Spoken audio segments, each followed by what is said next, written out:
Fancy garment end kids mall, कई सारे कपड़ों की वैरायटियां। आयशा नगर पुलिस स्टेशन के सामने 1000 खोली मालेगांव। प्रोप्राइटर चांद खान। मानव समाचार, मानवता के हक में। आमदार नितेश राणे का मुंबई के मानखुर्द शिवाजी नगर के बारे में बयान। मालेगांव को मिनी पाकिस्तान, मानखुर्द को मिनी बांग्लादेश कह के आज आमदार नितेश राणे ने मुस्लिम समाज के प्रति द्वेष पूर्ण भाषा का इस्तेमाल किया है। नमस्कार, मैं विशाल पवार मानव समाचार में आप सभी का स्वागत करता हूँ।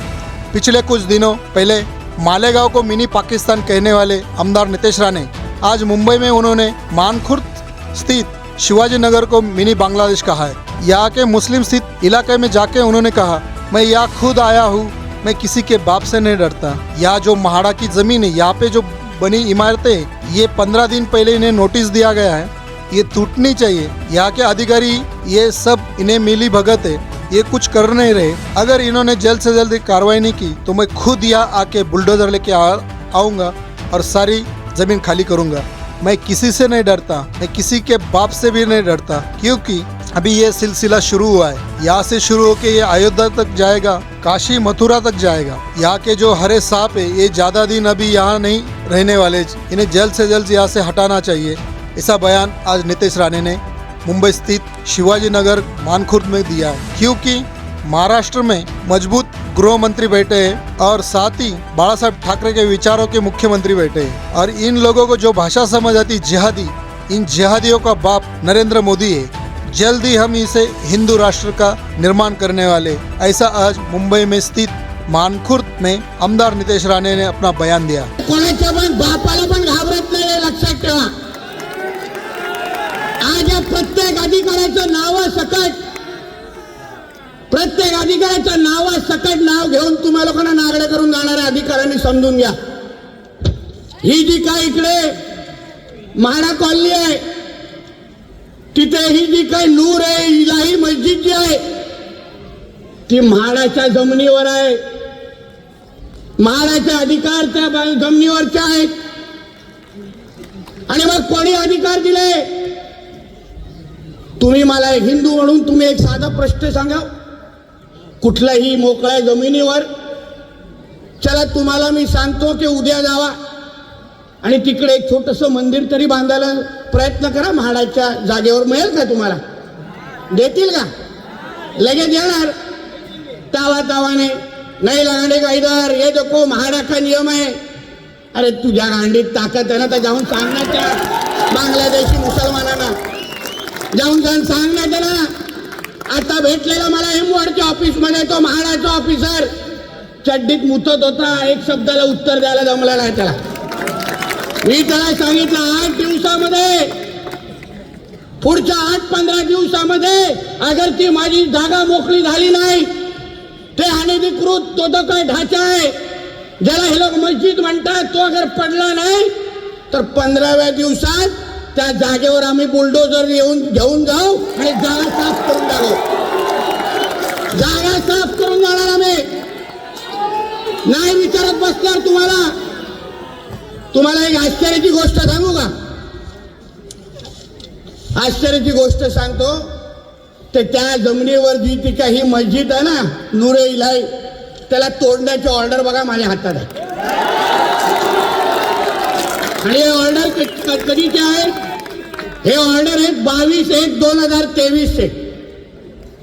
आपलं एक साधी झोपडी, हिंदूंची एक साधी झोपडी आहे, 24 तास तरी ठेवतात का? शेमड्यासारखे येऊन आपल्याला कारण सांगतात, आपल्याला तोडून देण्याची धमकी देतात। आणि हे 22/11/2023 पासून स्पष्ट ऑर्डर लिहिले, ऑर्डर वाचून दाखवून, सदर बाब ही महाराष्ट्र प्रादेशिक नियोजन व नगर रचना अधिनियम 1966 मधील कलम 52 मधील तरतुदीचा भंग करणारी आहे।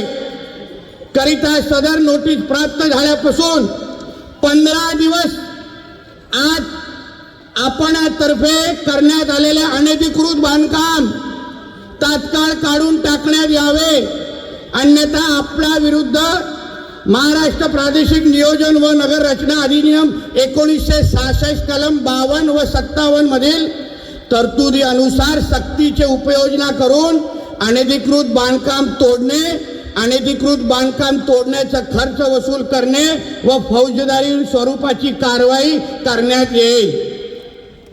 आता ह्या नोटीस आल्यानंतर 15 दिवसामध्ये अगर ती जमीन साफ झाली नाही तर म्हाडाच्या अधिकाऱ्यांनी पगार मला द्यावा, कारण का मीच त्याचं काम करून टाकणार आहे. आणि नुसतं साफ करणार नाही, तिथे उभे राहून किमान अर्धा तास जय श्रीरामचा नारा देणार आम्ही लोक. आमच्या इथे ही सगळी मस्ती करायची नाही. हे जे काय 90 फीटचा जो रोड आहे, तुम्ही मला सांगा, या 90 फीटचा रोड आज जिथे हा मोर्चा आहे तिथे तुम्ही अन्य वेळी उभा तरी राहू शकता का? हे जे काय अनधिकृत फेरीवाले येतात, पोलीस बांधवांना मी विचारेन, जरा एक तरी या फेरीवाल्यांना, जे टोपी घातलेले फेरीवाले असतात, गोल टोपी, त्याला विचारा, अरे बाबा तू इधर का है तो तेरा आधार कार्ड या एड्रेस का दिखा, जरा विचारून बघा. एकाचा आधार कार्ड इकडचा नसणार, एक स्थायिक इकडचा नसणार. म्हणजे इकडे अनधिकृत बांगलादेशी आणि रोहिंगे मुसलमान आणून उभे करायचे, हॉकर्स उभे करायचे, फेरीवाले उभे करायचे. आणि उद्या आमच्या जेव्हा माता भगिनी इथून चालणार, हे सारे अनधिकृत फेरीवाले आमच्या माता भगिनींना छेडणार, टिंगल टवळकी करणार आणि आमच्या कुठलेही पोलीस बांधव त्यांना हात लावायची हिंमत करणार नाही. मग आता आम्ही बघत बसायचं काय? यापुढे अगर ही नाटकं या 90 फीट रोडवर बंद झाली नाही तर माझेही हिंदू फेरीवाले इथे येऊन उभे राहतील आणि जे जे गोल टोपीवाले आहेत ना त्याला इथून कमी करण्याचं काम आम्हीच करू. या निमित्ताने आमच्या नरेंद्र मोदी साहेबांच्या नजरेखाली कोणावरही अन्याय आमच्या देशामध्ये आम्ही होऊन देणार नाही, ही शपथ आम्ही हिंदू म्हणून आजच्या निमित्ताने इथे घेतो. कोणीही आमच्या राज्यामध्ये कुठल्याही हिंदूला कुठल्याही वाकड्या नजरेने अगर तुम्ही पाहिलात तर तुमचे काय डोळे आम्ही जागावर ठेवत नाही, हे तुम्ही लक्षात ठेवा. हे सर्व धर्म समभावाची भूत, ते सर्व धर्म समभावाचा ठेका हा काय फक्त हिंदूंनी घेतलेला नाही. आम्हाला डायलॉग म्हटलं जातं, तुम्ही जरा सर्व धर्म समभाव ते जरा मानकुड आणि शिवाजीनगरच्या मोहल्ल्यांमध्ये पण जाऊन सांगा.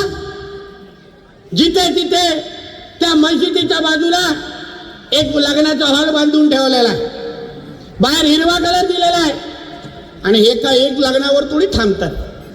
10, 15 त्यांचं काय बुचत वर लावणं विसरलंय ना, सतत चालू असतं.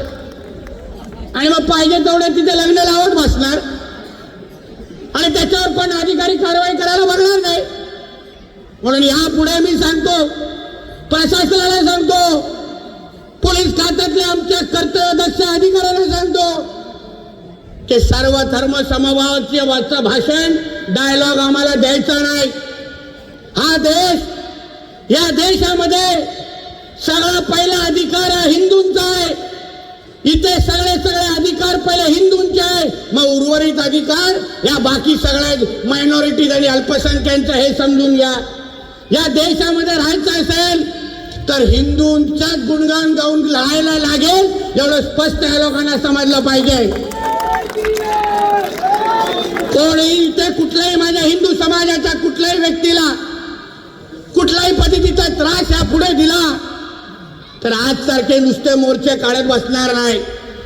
त्या मीरा रोडला विचारा, एक फक्त आम्ही लोकांनी नजर फिरवली, त्या नया नगरमध्ये सगळ्यांची हवा निघून गेली.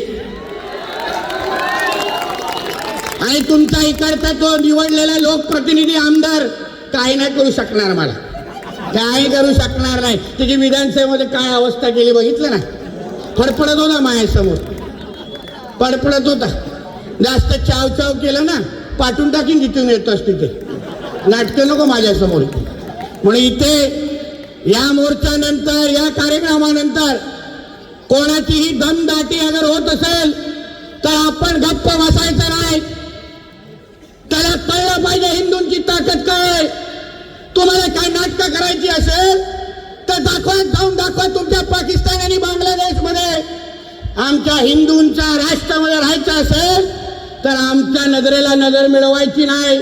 शिस्तीमध्ये राहा, जे काय धंदे व्यवसाय करा, पण आमच्या मुंबईमध्ये रोहिंग्या आणि बांगलादेशी मुसलमानांना जागा यापुढे नाही. त्यांना स्वच्छ इकडून हकलवण्याशिवाय आमची मोहीम बंद होणार नाही. कारण का ते आमचे नाही आहेत. हे जिथे जिथे जातात तिथे तिथे स्वतःचे मोहल्ले तयार करतात. हे रोहिंग्या आणि बांगलादेशी मुसलमान तिथे तिथे त्रास होतो हे लोकांचा. तिथे तिथे जाऊन हिंदू समाजाला तिथून बाहेर कसं पळवायचं हा ह्यांचा एक कलमी कार्यक्रम असतो. बांधवान आपल्याला वाटतं ते लोकांनी फक्त एक मस्जिद बांधली, फक्त एक मजार बांधलाय, पण असं नाही. बांधवान एक एक एक एक एक एक करून ते आमची लोकसंख्या हिंदूची कमी करून टाकणार. मग हे लोकसंख्या कमी झाल्यानंतर त्यांचे लोकप्रतिनिधी इथे निवडून यायला सुरू होणार. आणि एकदा लोकप्रतिनिधी निवडून आले तर तुम्ही कोणीही काही त्या लोकांना बोलू शकणार नाही.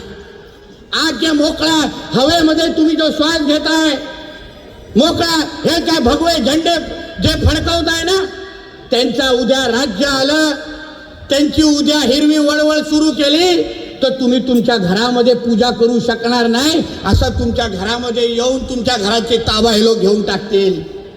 लव जिहाद म्हणजे काय? आमच्या हिंदू माता भगिनींना फसवायचं, लग्नाचे खोटे आमिष दाखवायचे आणि मग लग्नाच्या अगोदर आशिष असतो, लग्नाच्या नंतर आमिर होऊन जातो. तुला अगर लग्न करायचंय तर खरं बोलून कर आमच्या भगिनींची, कोण काय तुला बोलणार नाही, प्रत्येकाला स्वातंत्र्य आहे.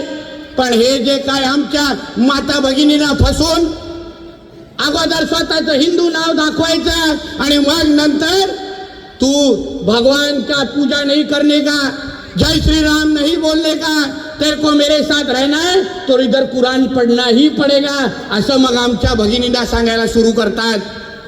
मग आमच्या ज्या हिंदू माता भगिनी आहेत ना, हिंदू भगिनी त्या बिचारा काहीच करू शकत नाही.